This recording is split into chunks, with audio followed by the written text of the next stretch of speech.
सबसे पहले तो बधाई के पात्र हैं कि आपने एक ज्ञान का जो ये बहुत बड़ा यज्ञ प्रारंभ किया है, उसमें हम लोगों को भी कुछ अपना एक कुछ विचारों की आहुति देने का मौका मिला है। और समाज के लिए निश्चित रूप से शैक्षिक और गैर शैक्षिक वर्ग के लिए, दोनों लोगों के लिए ये जो आपकी पहल है यह बहुत ही सराहनीय है और निश्चित रूप से फलीभूत होगी, ऐसी मेरी शुभकामनाएं हैं। मैं कविता भट्ट आपके बीच में हेमवती नंदन बहुगुणा गढ़वाल विश्वविद्यालय में मैं कार्यरत हूँ और उसके साथ साथ आप लोगों के स्नेह से कुछ लेखन कार्य करती रहती हूँ।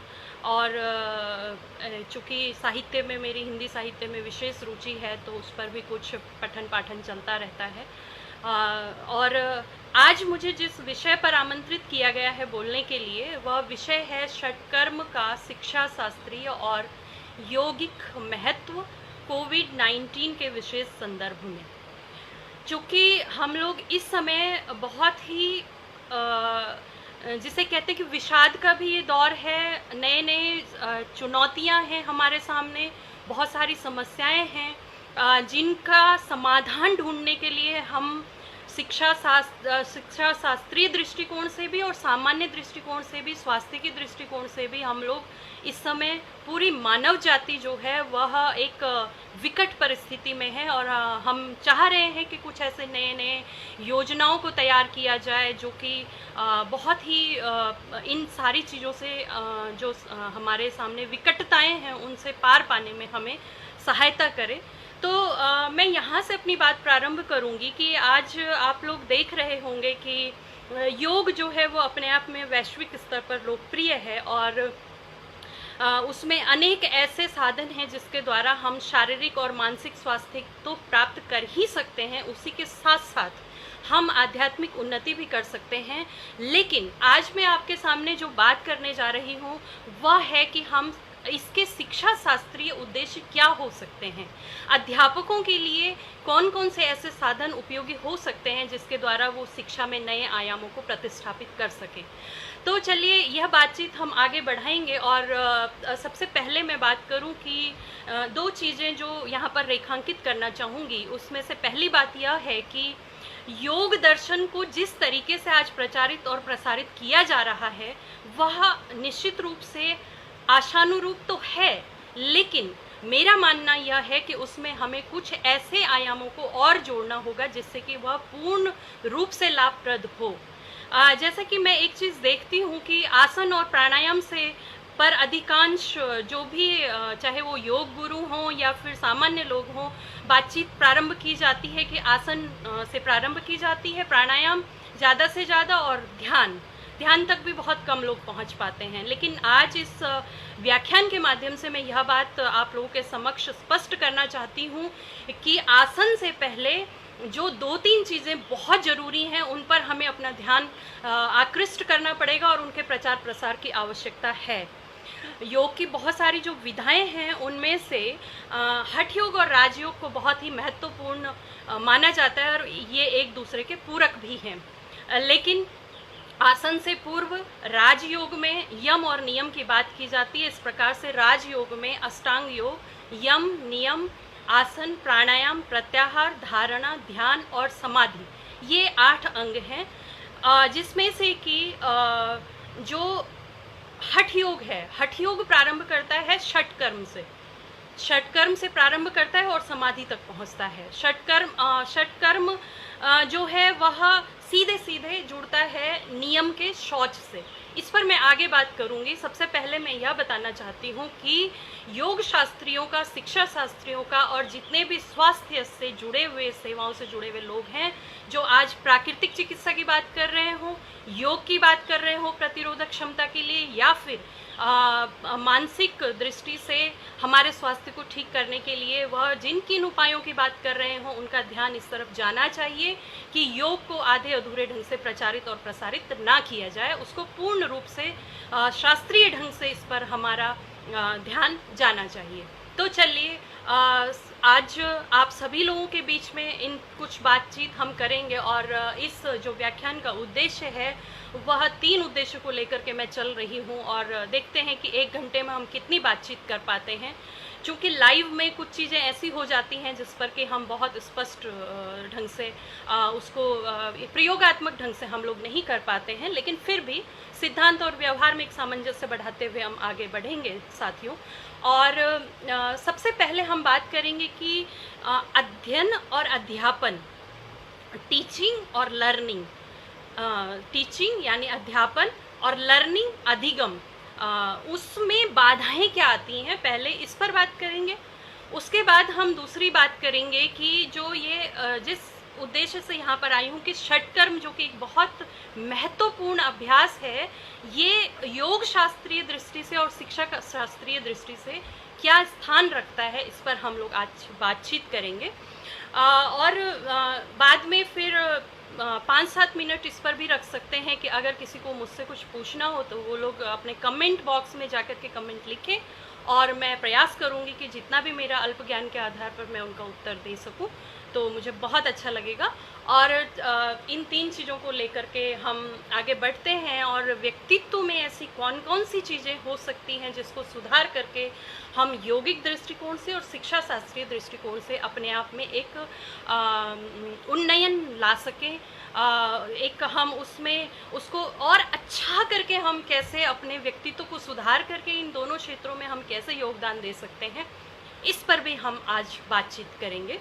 तो चलिए, सबसे पहले मैं इस पर बात करूंगी कि शिक्षण और अधिगम, जो कि इस समय कोविड-19 में बहुत ही और भी ज़्यादा चैलेंजिंग हो चुका है, उसकी जो समस्याएं हैं वह नित्य प्रति की समस्याएं क्या आती हैं, उस पर थोड़ी बातचीत करते हैं, और उसके बाद फिर हम आगे बढ़ेंगे जैसा कि मैंने पहले कहा उन विषयों की तरफ।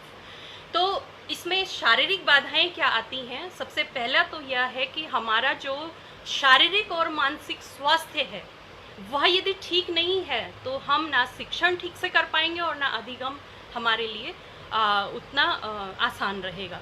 दूसरा जो है, जेंडर इश्यूज भी एक बहुत बड़ा इसमें चैलेंज है, फिजिकल प्रॉब्लम की मैं बात कर रही हूँ अभी। और तीसरा जो प्रॉब्लम है वह है आदि और व्याधि। स्वस्थ होना और आदि व्याधि से ग्रस्त होना, ये दोनों ही बहुत ही इन दोनों में फ़र्क है। हालांकि व्याख्यान के लिए समय जो है वो एक ही व्याख्यान के माध्यम से ये सारी बातें स्पष्ट करना जो है वह संभव नहीं है, तो हम फिर कभी चाहेंगे कि इस पर बात करेंगे। इसके बाद जो दूसरी तरह की परेशानियां आती हैं वह आती हैं मानसिक समस्याएं। मानसिक समस्याओं में जैसे कि विभ्रम है, सेल्फ एप्रिसिएशन है, आत्ममुग्धता, आत्म प्रशंसा, और कंसंट्रेशन की कमी है। एकाग्रता हमारे अंदर उतनी प्रॉपर नहीं होती है जितनी होनी चाहिए, और अटेंटिवनेस नहीं होता है, हम अवेयर नहीं होते हैं चीज़ों के लिए, स्कैटर्ड हमारा नॉलेज होता है, बिखरा हुआ, कभी इस पर बात करते हैं कभी उस पर बात करते हैं, तो हम लोग केंद्रित नहीं होते हैं किसी एक विषय पर। यह भी एक महत्वपूर्ण समस्या है।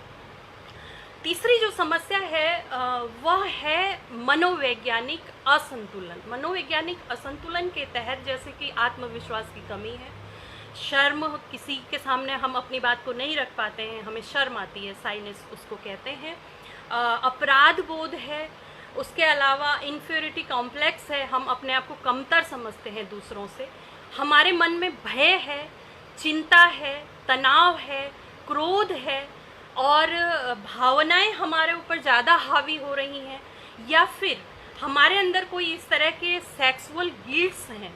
ये सारी चीज़ें जो है ये मनोवैज्ञानिक समस्याओं के अंतर्गत रखी जा सकती हैं। तो इस प्रकार मैंने शारीरिक बाधाओं की बात की, मानसिक बाधाओं की बात की और मनोवैज्ञानिक बाधाओं की बात की।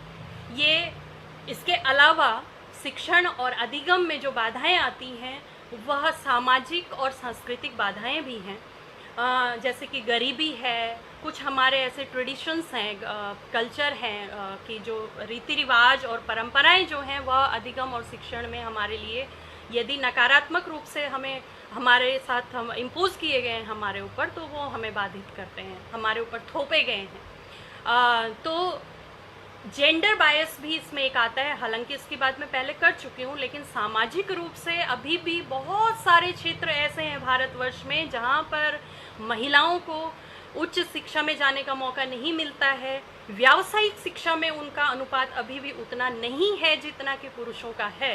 तो ये जेंडर का जो इशू है, यह भी एक बहुत बड़ी बाधा है शिक्षा के क्षेत्र में। दूसरा जातिवाद है, धर्म के आधार पर कहीं पर विभेद होता है तो वह है, धार्मिक जो हमारी पूर्व मान्यताएं हैं उसके आधार पर जो विभेद होते हैं वे हैं, वो भी एक बहुत बड़ी बाधा उत्पन्न करते हैं। तीसरा सराउंडिंग्स, आसपास हमारा जो वातावरण है उसके हिसाब से हमारे सामने क्या बाधाएं हैं शिक्षा शास्त्रीय। इंफ्रास्ट्रक्चर जैसे है, बहुत जगह पर अभी भी सुख सुविधाएं संस्थानों में उस तरह की नहीं है जैसे होनी चाहिए। महानगरों में अच्छी सुविधाएं हैं, ग्रामीण क्षेत्रों में नहीं है, यह भी एक समस्या है। तकनीकी की अगर बात की जाए तो तकनीकी रूप से ग्रामीण क्षेत्रों में अभी भी उस तरह का तकनीकी जो प्रचार प्रसार है, जो सुविधाएं हैं रिमोट एरियाज़ में अभी भी उस तरीके की नहीं है जैसे कि महानगरों में है, तो वो भी एक समस्या है। पिछड़ापन, रिमोटनेस जिसकी मैं बात कर रही हूँ। और एक बहुत बड़ी समस्या कि हमारे बीच में स्वस्थ प्रतियोगिता नहीं है, प्रतिस्पर्धा स्वस्थ नहीं है, जो कि स्वस्थ प्रतिस्पर्धा होना जबकि बहुत आवश्यक है शिक्षा के क्षेत्र में, वो कहीं ना कहीं लैक करती है।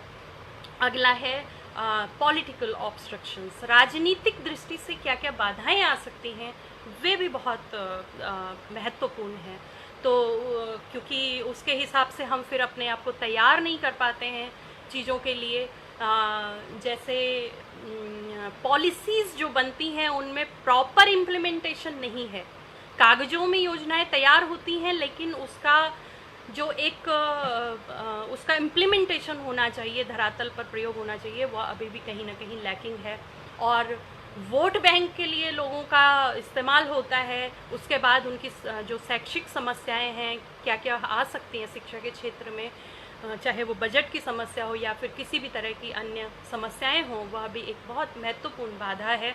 और मित्रों, सारी बाधाएं तो हम दूर नहीं कर सकते हैं, लेकिन जो बाधाएं हम दूर कर सकते हैं वे कौन कौन सी हो सकती हैं। हमारे व्यक्तिगत स्तर पर जिन बाधाओं को हम दूर कर सकते हैं वे हैं जैसे कि हम अपना मानसिक और शारीरिक स्वास्थ्य अच्छा रख सकते हैं। दूसरा, हम जो आसपास का वातावरण है उसमें हम एक हारमोनियस जो होना चाहिए, एक सरसता होनी चाहिए, एक सामंजस्य होना चाहिए, उसको हम स्थापित कर सकते हैं। ये कुछ चीज़ें हैं जो हमारे हाथ में हैं, तो उसकी तरफ अब मैं आगे बातचीत करूँगी। तो सबसे पहले इन बाधाओं को दूर करने में दर्शन जो शब्द है, दर्शन शास्त्र जो है वह कैसे उपयोगी हो सकता है, उसके बाद दर्शन में योग का क्या स्थान है और योग के अंतर्गत फिर हम त्राटक पर बात करेंगे। तो दर्शन शब्द जो है वो दृश्य धातु से बना है और दृश्यते अनेनिति दर्शनम, जिसके द्वारा गूढ़ विश्लेषण किया जाए, देखा जाए, चीज़ों को बहुत गहराई के साथ उनका अध्ययन किया जाए, वो दर्शन कहलाता है। अंग्रेजी में इसके लिए फिलॉसफी वर्ड यूज़ होता है, जिसमें फिलॉस और सोफिया से मिल करके जो बना है, और लव फॉर नॉलेज यानी ज्ञान के प्रति प्रेम या अनुराग फिलॉसफी का शाब्दिक अर्थ है। तो अब भारतीय परिप्रेक्ष्य में अगर हम बात करते हैं तो वेदों से दर्शन परंपरा हमारी प्रारंभ होती है, उपनिषद, उसके बाद पुराण, श्रीमद् भगवद गीता। इसमें से आस्तिक दर्शन जो हैं वे हैं सांख्य, योग, न्याय, वैशेषिक, मीमांसा और वेदांत। नास्तिक दर्शन जो हैं वे हैं चारवाक, जैनिज्म और बुद्धिज्म। तो आज मैं आस्तिक दर्शनों में से योग बात कर रही हूँ, और योग की जो तत्व मीमांसा है वह सांख्य दर्शन पर आधारित है। उसमें सांख्य के हिसाब से जो तत्व होते हैं प्रकृति और पुरुष, उसमें एक और तत्व ईश्वर को जोड़ करके योग अपनी तत्व मीमांसा को आगे बढ़ाता है। इस पर हम फिर कभी बात करेंगे, लेकिन अभी जो बात मैं करना चाहती हूँ कि योग का जो जड़ें हैं वह वेद और उपनिषदों में पाई जाती हैं, और ये युज धातु से, संस्कृत की युज धातु है, वहाँ से व्युत्पन्न हुआ है।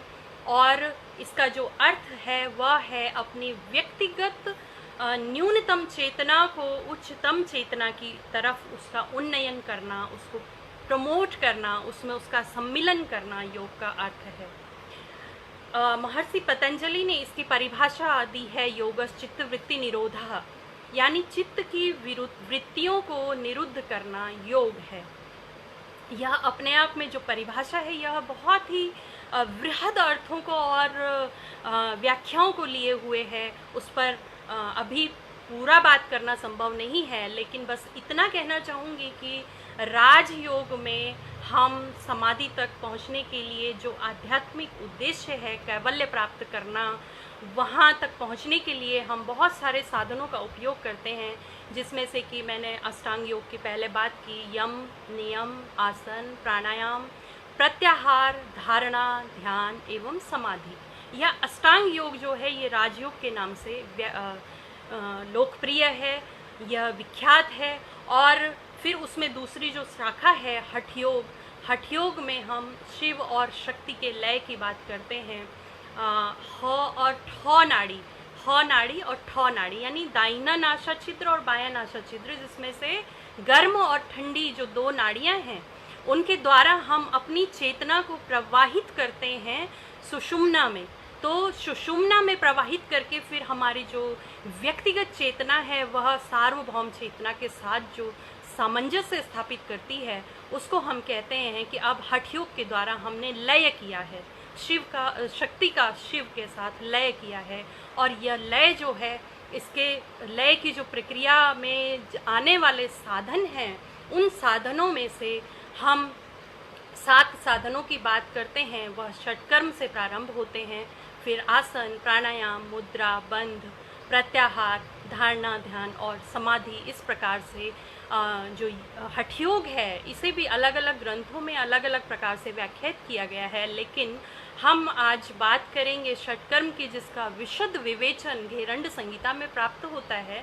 और घेरंड संहिता घेरंड मुनि के द्वारा लिखा गया ग्रंथ है, जो कि बहुत व्यवस्थित विवेचन योग साधनों का करता है।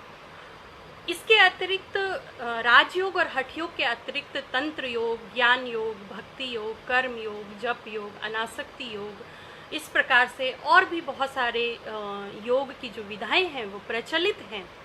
लेकिन चूंकि आज हमें बात करनी है हठ योग के षटकर्म के एक साधन त्राटक के ऊपर, तो उसके लिए अब हम सीधे चलते हैं कि हठ योग क्या मानता है, कि कैसे आप अपने व्यक्तित्व को विकसित, कैसे इसको आप इस तरीके से अपने आप को तैयार कर सकते हैं कि आपकी जो मानसिक समस्याएं हैं वो बाधाओं के रूप में उपस्थित ना हो। और शिक्षण, अधिगम और योग पर हमारा ध्यान केंद्रित है, तो फिर हम उसी परिप्रेक्ष्य में इसको लेकर के आगे चलेंगे। हठ योग में एक परिकल्पना है कि यत पिंडे तत् ब्रह्मांडे, जो ब्रह्मांड में है वही पिंड में है, यानी कि जितनी भी शक्तियाँ इस ब्रह्मांड के अंदर सन्निहित हैं वे सारी शक्तियाँ हमारे व्यक्तिगत जो चेतना है उसके अंतर्गत भी समाहित हैं। बस आवश्यकता है उन शक्तियों को जागृत करने की। तो जो हठ योग है वह 2 नाड़ियों को मानता है, ह और ठ नाड़ी। ह नाड़ी जो है वह पिंगला या सूर्य नाड़ी कहलाती है, जिसको हम यमुना भी कहते हैं। और ठ नाड़ी जो है वह ईड़ा, चंद्रमा और गंगा भी कहलाती है। इसके अतिरिक्त एक अन्य मुख्य नाड़ी जो शरीर के बीचों बीच रीढ़ रज्जु के केंद्र से होकर के गुजरती है, उसको हम कहते हैं सुषुम्ना नाड़ी। और सुषुम्ना नाड़ी के जहाँ पर हमारा गुदा द्वार होता है उससे थोड़ा सा ऊपर, जहाँ पर रीढ़ रज्जु खत्म होता है, वहाँ पर कुंडलिनी शक्ति जो है वह सुषुप्त अवस्था में होती है। और विभिन्न साधनों के माध्यम से हमारा यह प्रयास होता है कि हम इस सुषुम्ना कुंडलिनी शक्ति को जागृत करके सुषुम्ना में प्रवाहित करें और उसको प्रवाहित करके अपनी व्यक्तिगत चेतना को हम उन्नयन करें। तो इससे पहले कि हम त्राटक के पर अपना ध्यान केंद्रित करें, उससे पहले मैं यह बात करूंगी कि व्यक्तित्व में ऐसी कौन कौन सी समस्याएं होती हैं जिसके कारण हम ठीक ढंग से ना तो शिक्षण में ध्यान दे पाते हैं और ना ही अधिगम में ध्यान दे पाते हैं। इससे पहले ही मैंने मानसिक और शारीरिक समस्याओं की बात की, तो उसी संदर्भ में थोड़ा सा आप इस संदर्भ को ग्रहण करते हुए चलिएगा आगे। आंतरिक कारण क्या हो सकता है? दर्शन मानता है कि जो त्रिदोष हैं, वात, पित्त और कफ, इनका जो अनुपात है वह हमारे शरीर में ठीक नहीं है, जिसके कारण हम अनेक समस्याओं से, चाहे वे शारीरिक समस्याएं हों या फिर मानसिक समस्याएं हों, उससे ग्रस्त रहते हैं और हम अपना ध्यान एकाग्र नहीं कर पाते हैं। दूसरा जो विषय है, दूसरा जो तत्व हैं वे हैं त्रिगुण, जो सूक्ष्म रूप से हमारे शरीर में विद्यमान हैं। और योग दर्शन की तत्व मीमांसा मानती है कि अगर इन त्रिगुण के अनुपात में कोई एक असंतुलन है तो वह भी आपको बाधा डालेगा। तीनों रहेंगे इस शरीर में, लेकिन उनका एक तारतम्य होना बहुत आवश्यक है। और एक समस्या जो आती है, अशुद्धि की समस्या। हमारा जो व्यक्तित्व है वह अनेक अशुद्धियों से ग्रस्त है, चाहे वह शारीरिक विकार हो, चाहे मानसिक विकृतियां हों। उनके कारण हम ध्यान एकाग्र नहीं कर पाते हैं। और कुछ बाह्य कारण भी हो सकते हैं जिससे व्यक्तित्व में कुछ समस्याएं उत्पन्न होती हैं, जैसे कि सामाजिक रूप से हमारे इर्द गिर्द जो चीज़ें घटित होती हैं उनसे हमारा मानसिक स्वास्थ्य प्रभावित होता है। और मानसिक स्वास्थ्य प्रभावित होता है तो शारीरिक स्वास्थ्य अपने आप ही खराब हो जाता है। जैसा कि माना जाता है कि मन और शरीर जो है वह पैरेलल चलते हैं, समानांतर चलते हैं। मन अगर आपका स्वस्थ नहीं है तो शरीर भी अस्वस्थ हो जाएगा। उसके बाद हम इन्वायरमेंट, जो वातावरण में जो प्रदूषण है वह भी एक समस्या है, क्योंकि उससे हम अस्वस्थ हो सकते हैं और हमारे समक्ष बाधाएं उपस्थित हो सकती हैं। और एक है सोशियो कल्चरल फ्रेमवर्क, जो हमारा सामाजिक और सांस्कृतिक हमारा एक ढांचा है, वह भी कई बार बाधा बन करके हमारे सामने उपस्थित होता है। तो अब मैं बात करूंगी हठयोग में षटकर्म है, आसन है, प्राणायाम है, मुद्रा बंध है, प्रत्याहार है, धारणा, ध्यान और समाधि है। पहले यह बताती हूँ कि यम के अंतर्गत अहिंसा, सत्य, अस्तेय, ब्रह्मचर्य और अपरिग्रह, ये सामाजिक अनुशासन के लिए निर्देशित यम हैं, जो कि सार्वभौम हैं। दूसरा चरण है वह है नियम। शौच पहला है, इसमें संतोष दूसरा है, तप तीसरा है, स्वाध्याय चौथा है और ईश्वर प्रणिधान पांचवा जो साधन है वह नियम के अंतर्गत विवेचित किए गए हैं। उल्लेखनीय यह है कि महर्षि पतंजलि, जिन्होंने राजयोग में के अंतर्गत अष्टांग योग को व्याख्यायित किया है, उसमें उन्होंने शौच की बात तो की है, लेकिन वह इसके प्रायोगिक रूप से इसकी व्याख्या होनी चाहिए कि या इसके लिए कौन कौन से ऐसे साधन हैं जो हम अपना सकते हैं, उस पर महर्षि पतंजलि ने कोई बात नहीं की है।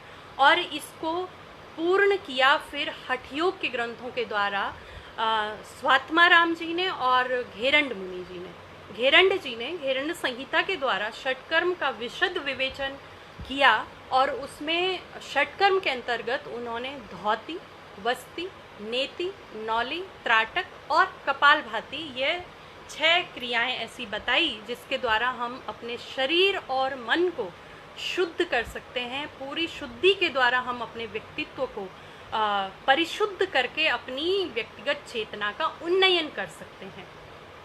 इसके द्वारा कुछ ऐसे चीज़ें भी हैं जो कि चाहे वो यौगिक दृष्टि से हो, चाहे शिक्षा शास्त्रीय दृष्टिकोण से हो, दोनों ही स्तरों पर वे बहुत ही महत्वपूर्ण हैं और उनको प्रसारित किए जाने की आवश्यकता है।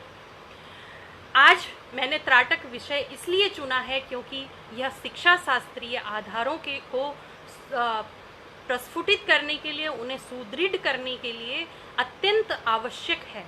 इसलिए मैंने त्राटक विषय चुना है।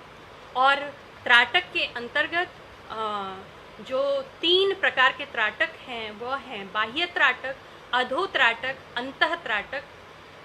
3 प्रकार के जो चरण हैं वे इसमें होते हैं।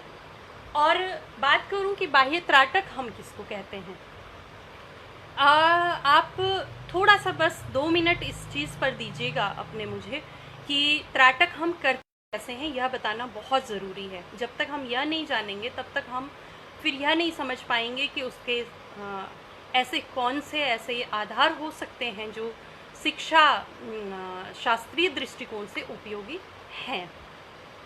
बाह्य त्राटक में हम करते क्या हैं, जो आगे की प्रक्रियाएं हैं वह इसी से होकर के आगे बढ़ती हैं।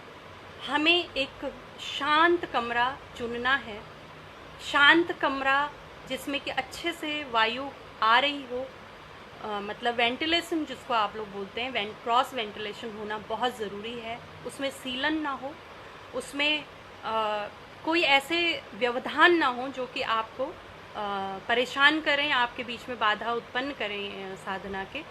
तो उसके लिए आपको करना क्या है, शांत कमरे में एक सूती, गर्मियों में सूती आसन आप ले सकते हैं और सर्दियों में आप ऊनी आसन ले सकते हैं। और एक योग मैट मार्केट में उपलब्ध है, वह भी आप ले सकते हैं। तो एक स्टूल लीजिए, स्टूल लगभग 2 फीट ऊंचा हो सकता है, वह आपके हाइट पर डिपेंड करता है कि आप कितना ऊंचा लेंगे। इसके लिए पैमाना यह है कि जब आप पालथी मार करके बैठते हैं तो वह जो स्टूल है उस पर अगर आप कोई दीपक या मोमबत्ती रखें तो वह आपके आँख के बराबर में हो, इतना आँख के बराबर में आपके आए। आप वह स्टूल रखेंगे उस कमरे में, चाहे तो वह आपका पूजा का कमरा भी हो सकता है, या अगर आप वो सब चीज़ें नहीं करते हैं तो आप एक शांत कमरे में एक स्टूल रख करके उस पर एक मोमबत्ती को प्रज्वलित करके रखिए या दीपक को प्रज्वलित करके रखिए, और उसके लगभग 1.5 फीट की दूरी पर आप वह आसन डाल करके, अगर आप कोई किसी और आसन में नहीं बैठ सकते हैं तो आप पालथी मार करके बैठ सकते हैं। अन्यथा इसके लिए वज्रासन और वज्रासन के अतिरिक्त पद्मासन जो हैं वह व्याख्यायित किए गए हैं, लेकिन आप लोग अगर वह नहीं कर सकते हैं तो आप पालथी मार करके बैठिए साधारण ढंग से। फिर इस तरीके से इसको हम कहते हैं ज्ञान मुद्रा, और सीधे ऐसे अपने हाथों को आप अपने घुटनों पर टिका दीजिए। ऐसा करके आपके जो पंच तत्व हैं उनमें वो संतुलित होते हैं। बैठेंगे आप, बैठ करके आप उससे पहले यह आपसे चाहूँगी कि पूरे कमरे में आपके अंधेरा होना चाहिए और प्रकाश का केवल और केवल एक ही स्रोत, वह दीपक या मोमबत्ती आपके पास होना चाहिए। उसको रख दीजिए और आप बैठिए, उसको एकटक देखते रहिए। जब आप एकटक उसको देखेंगे, पलक बिल्कुल नहीं झपकनी है, एकटक आप देखते रहिए, तो आपको 3 लेयर्स उसमें दिखेंगी, पहली, दूसरी, तीसरी। पहली लेयर सफ़ेद रंग की दिखेगी सबसे ऊपर, दूसरी जो है वह थोड़ा पीले रंग की दिखेगी, और सबसे अंदर जो दिखेगी वह काले रंग की दिखेगी। तो इस प्रकार से 3 स्तर आपको प्रकाश के उसमें दिखेंगे, और इन स्तरों को बहुत ध्यान से आप लोग देखते रहिए। पलक नहीं झपकनी है आपको। उसके बाद आप जब आपकी आंखें थक जाएंगी तो आपकी पलक अपने आप ही, आपकी आंखों से आंसू गिरेंगे और आपकी पलक बंद हो जाएंगी। पलकें बंद हो करके फिर आप जिस प्रक्रिया से गुजरते हैं वह होती है अधो त्राटक और अंतः त्राटक।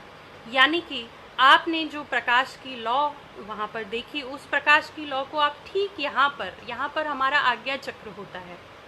आज्ञा चक्र यानी कि वैचारिक जितनी भी उत्पत्तियाँ होती हैं वैचारिक दृष्टि से आपके अंदर, आज्ञा चक्र उनको रेगुलेट करता है, उनको नियंत्रित करता है, नियमित करता है। तो आज्ञा चक्र में आप उसी मोमबत्ती को या दीपक की रोशनी को, उस लौ को आप परिकल्पित करके यहाँ पर अपना ध्यान केंद्रित करिए। वह लौ आश्चर्यजनक रूप से आपको यहाँ पर दिखाई देगी। जब वह लौ आपको दिखाई देगी, उसके बाद आप अंतः त्राटक की स्थिति से गुजरते हैं। अंतः त्राटक में आपका जो विचार हैं वे आते हैं, जाते हैं, लेकिन बस इतना ध्यान रखना है कि किसी एक विचार पर आपको केंद्रित नहीं होना है। विचार आ रहे हैं, विचार जा रहे हैं, उनको साक्षी की भांति आप सिर्फ और सिर्फ उनका निरीक्षण कीजिए। तो चलिए, ये प्रक्रिया है त्राटक की। इसके बाद जितनी देर आप इसमें बैठ सकते हैं बैठिए। जब आपको इसको छोड़ना हो तो आप धीरे से आप अपने हथेलियों को ऐसे मसलते हुए इसको आँखों पर ऐसे रख करके धीरे से आँखें खोलिए।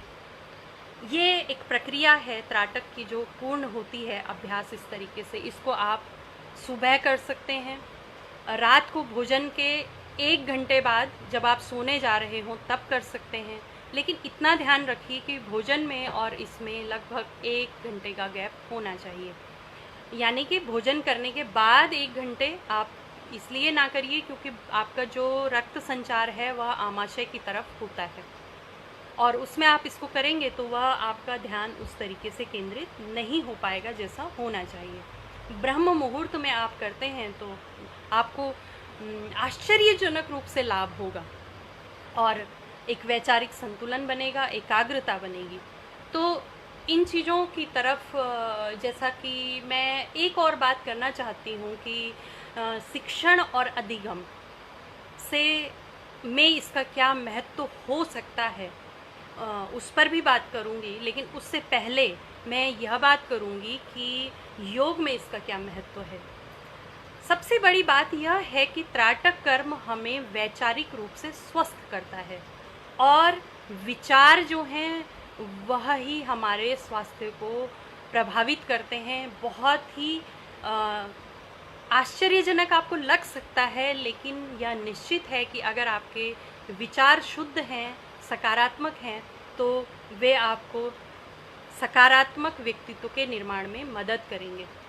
यानी कि त्राटक कर्म के द्वारा एक तो आप अपने जो त्रिगुण हैं सत्व, रजस और तमस, इनमें एक संतुलन स्थापित कर सकते हैं।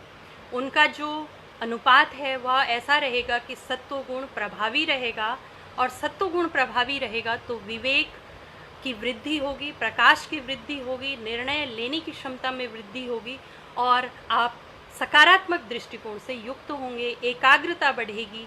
इस प्रकार से सत्व गुण आपका प्रभावी होता है त्राटक कर्म का नित्य अभ्यास करने से। रजस चूँकि क्रियाशीलता को बढ़ाता है तो क्रियाशीलता होना तो जरूरी है, लेकिन रजस अगर अधिक प्रभावी है तो वह काम और क्रोध को भी बढ़ाता है। तो काम और क्रोध को भी नियंत्रित रखने के लिए सत्व गुण के द्वारा उसको नियंत्रित रखना बहुत जरूरी है, जिसमें त्राटक कर्म अभ्यास मदद करता है। और दूसरा है यह मन का शुद्धिकरण करता है।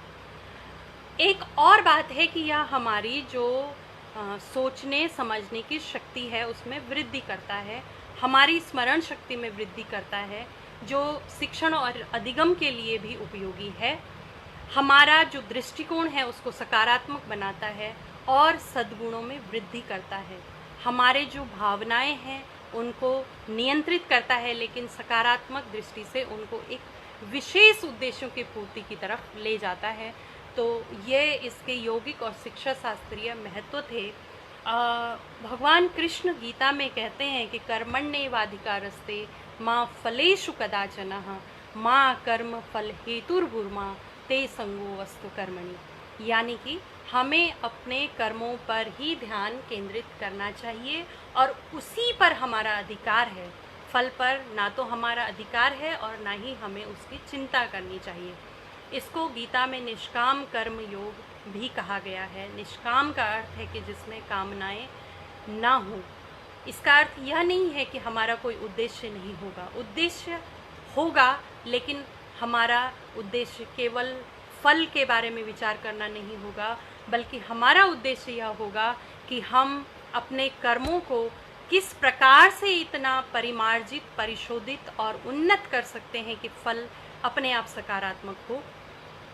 एक बात जो भगवान कृष्ण ने गीता में कही है, योगस्थः कुरु कर्माणि संग त्यक्त्वा धनंजय सिद्धयो सिद्धो समो भूत्वा समत्वम योग उच्यते।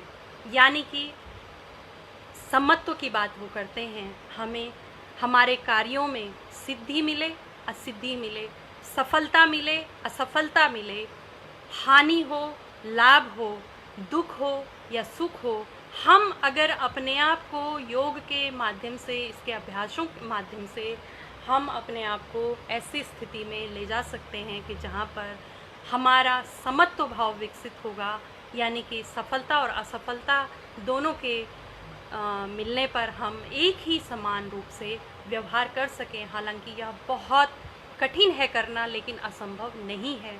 इसलिए ऐसी स्थिति में अगर हम अपने आप को प्रतिस्थापित कर सकते हैं तो उसे हम कहते हैं कि यह समत्व की स्थिति है, यह योग की स्थिति है।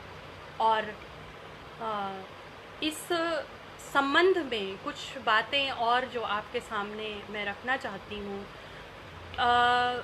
वे बातें ये हैं कि त्राटक कर्म को उस प्रकार से प्रचारित और प्रसारित नहीं किया गया जिस प्रकार से किया जाना चाहिए था। क्योंकि आजकल जितना भी प्रचार प्रसार हुआ योग का, वह आसन कि बस ऐसे इसको कर लो तो फिर ये हो जाएगा, ऐसे स्वास्थ्य में ये सुधार आ जाएगा। प्राणायाम, एक दो प्राणायामों का प्रचार प्रसार किया गया, उसमें से अनुलोम विलोम की बात की जाती है। कपालभाति प्राणायाम नहीं है, कपालभाति शुद्धि कर्म के अंतर्गत विवेचित किया गया है। और मुझे बहुत दुख होता है कि कपालभाति कर्म को प्राणायाम कह करके प्रचारित किया जाता है, जबकि यह प्राणायाम नहीं है, यह शुद्धि कर्म है। तो कपालभाति भी षटकर्म के साथ षटकर्म के अंतर्गत विवेचित किया गया है। इस प्रकार से षटकर्म हमारे जो शिक्षण और अधिगम के लिए जो उपयोगी हैं, जैसे कि एकाग्रता है, सकारात्मक विचार है, आशावाद है, आत्मविश्वास है, और उसके साथ साथ स्मरण शक्ति में वृद्धि जो होती है, ये सारी चीज़ों के लिए त्राटक कर्म बहुत उपयोगी है। और आवश्यकता है इसको नित्य प्रति अभ्यास करने की और इसको सही ढंग से प्रचारित करने की। मैं अक्सर अपनी जो भी मेरी वार्ताएं होती हैं, व्याख्यान होते हैं, उनमें मैं अक्सर यह बात करती हूँ और मैं कोशिश कर रही हूँ कि इस जो त्राटक कर्म की जो प्रक्रियाएं हैं, इसको शिक्षण और अधिगम में एक नित्य प्रति के अभ्यास के रूप में लोग अगर अपनाएं तो बहुत हद तक हमारी जो ऊर्जा है वह सकारात्मक होगी, सकारात्मक दिशा में काम करेगी। हमारा ध्यान एकाग्र होगा। जो चीज़ हम सोचना, समझना, याद करना चाहते हैं उस पर हम अपनी बुद्धि को एकाग्र कर पाएंगे। हमारी स्मरण शक्ति जो है उसमें एक निश्चित रूप से वृद्धि होती है, स्मरण शक्ति में वह होगी, क्योंकि सबसे बड़ी जो समस्या है वह हम आत्मविश्लेषण नहीं करते हैं। आत्मविश्लेषण त्राटक कर्म के माध्यम से हम कर सकते हैं। त्राटक का जो अभ्यास है वह आत्मविश्लेषण में सहयोगी है और आत्मविश्लेषण के द्वारा ही हम अपनी कमियों को, अपनी खूबियों को देख सकते हैं। अगर हमारे व्यक्तित्व में कोई कमियां हैं तो हम आत्मविश्लेषण के माध्यम से उन कमियों को दूर कर सकते हैं और हमारे अंदर जो ईश्वर ने अच्छे गुण दिए हैं, जो खूबियां दी हैं, उन अच्छे गुणों को हम और ज़्यादा परिशोधित, परिमार्जित कर सकते हैं, उनको और ज़्यादा निखारने के लिए हम अभ्यास कर सकते हैं। तो आश्चर्यजनक रूप से हमारा व्यक्तित्व निखरेगा, हमारे व्यक्तित्व में एक ऐसा परिमार्जन आएगा जो कि शिक्षण और अधिगम, शिक्षण जो कि छात्रों के लिए है लेकिन अध्यापकों के लिए भी है।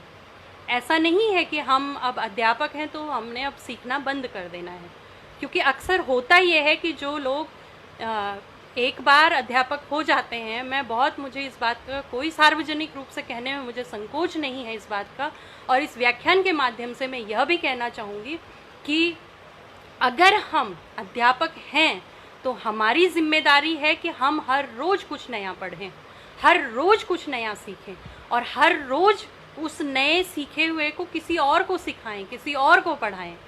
अगर हम नया नहीं सीखते हैं, हमने अपनी बुद्धि को एक जिसे कहते हैं कि निश्चित खांचे में बांध लिया है, तो फिर हमने सीखा नहीं, तो फिर हम सिखा भी नहीं सकते। हमें हर रोज़ कुछ नया सीखना है और हर रोज़ कुछ नया सिखाना है। इसके लिए हमें तैयार रहना ही होगा, तभी भारतीय शिक्षा व्यवस्था में कुछ क्रांतिकारी परिवर्तन आ सकता है।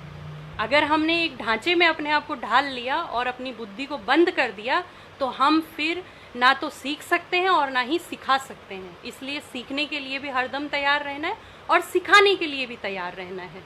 इस व्याख्यान के माध्यम से मैं इस बात को बहुत जोर दे करके कहना चाहती हूँ कि हम सीखें और सिखाएं। तो शिक्षण अध्यापकों के लिए भी है, ऐसा अधिगम जो है वो अध्यापकों के लिए भी है, शिक्षकों के लिए भी है। हर दिन कुछ नया सीखें और सिखाएं, उनके लिए भी है। और जब हम शिक्षण करते हैं तो शिक्षण में तो निश्चित रूप से, चूँकि जो छात्र होते हैं वो अलग अलग पृष्ठभूमि के होते हैं, उसमें से कुछ लोग आर्थिक रूप से संपन्न परिवारों के होते हैं, लेकिन कुछ जो छात्र हैं वे गरीब पृष्ठभूमि से आते हैं, निर्धन होते हैं, उनके पास उतने साधन नहीं होते हैं। तो एक उन दोनों वर्गों के छात्रों के बीच में एक सामंजस्य बिठाना है, दोनों के समस्याओं को समझते हुए हमें अपना जो अध्यापन कार्य है वह करना है। और एक बात है कि जो महानगरों की जो स्थिति है, चाहे वह शिक्षा की दृष्टि से हो या अन्य दृष्टि से हो, पर चूंकि हम यहाँ पर शिक्षा की बात कर रहे हैं, इसलिए मैं बहुत बल दे करके इस बात को कहना चाहूँगी कि महानगरों की जो पृष्ठभूमि है वह ग्रामीण परिवेश से एकदम भिन्न है। ग्रामीण परिवेश के छात्रों को उस प्रकार की सुविधाएं प्राप्त नहीं हो पाती हैं। पिछड़े जो क्षेत्र हैं वहाँ के छात्राओं को उस प्रकार की सुविधाएं प्राप्त नहीं हो पाती हैं। इसलिए अध्यापकों का विशेष दायित्व यह है, और जो शिक्षाविद हैं, शिक्षाविदों का एक बहुत बड़ा दायित्व है कि भावनात्मक बुद्धिमत्ता के द्वारा, भावनात्मक बुद्धिमत्ता का अर्थ है कि हम अपने बुद्धि के द्वारा भावनाओं को कैसे संतुलित करते हैं, कैसे उनको नियमित करते हैं, कैसे रेगुलेट करते हैं।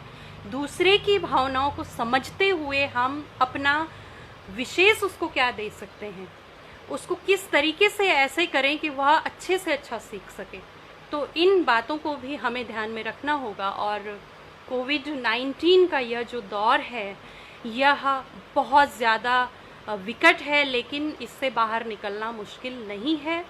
हम अपने नित्य प्रति के दिनचर्या में कुछ सुधार ला करके, और जो हमारी कार्य पद्धति है, चूँकि इस समय हम साक्षात छात्र और शिक्षक जो है एक दूसरे से मिल नहीं सकते हैं, क्योंकि सामाजिक दूरी का भी ध्यान रखना है। स्वास्थ्य सर्वोपरि है, स्वस्थ रहेंगे तभी हम लोग कुछ अच्छा सीख पढ़ पाएंगे, कुछ अच्छा कर पाएंगे।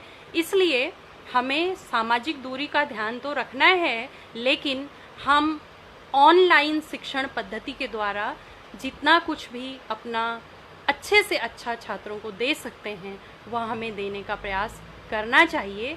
और इसके लिए मैं BN मंडल विश्वविद्यालय मधेपुरा को बहुत बहुत बधाई देती हूँ।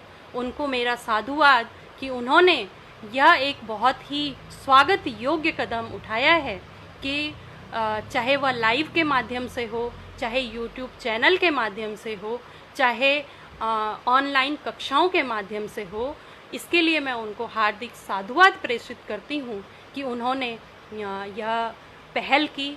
इसके लिए बधाई के पात्र हैं वे, और उनकी बहुत बहुत धन्यवादी भी हूँ कि उन्होंने मुझे इस वैचारिक यज्ञ में एक अपने विचार रखने का अवसर दिया।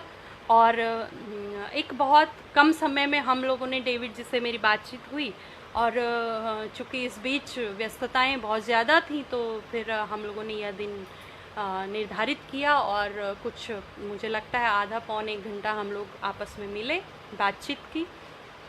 हो सकता है इस व्याख्यान में कुछ ऐसी चीज़ें रह गई हों जिसको कि आप लोग जानना चाहते हो, तो आप अगर कुछ पूछना चाहते हो तो मैं इस पेज के माध्यम से आपको अपना ईमेल आईडी प्रेषित कर दूंगी, या डेविड जी को दे दूंगी, उनके माध्यम से आप लोग पूछ सकते हैं। क्योंकि एक दो प्रश्न शायद बीच में आए थे, लेकिन व्याख्यान चल रहा था तो उस समय उसका उत्तर देना संभव नहीं था। और बहुत बहुत धन्यवाद डेविड जी, हार्दिक शुभकामनाएं कि आप लोग इसी प्रकार से इस वैचारिक जो एक वैचारिक यज्ञ है इसमें अपने अपने वैचारिक प्रतिदान देते रहें। बहुत बहुत धन्यवाद, और ईश्वर ने चाहा तो हम फिर कभी अवश्य दोबारा मिलेंगे। मित्रों, बहुत बहुत धन्यवाद।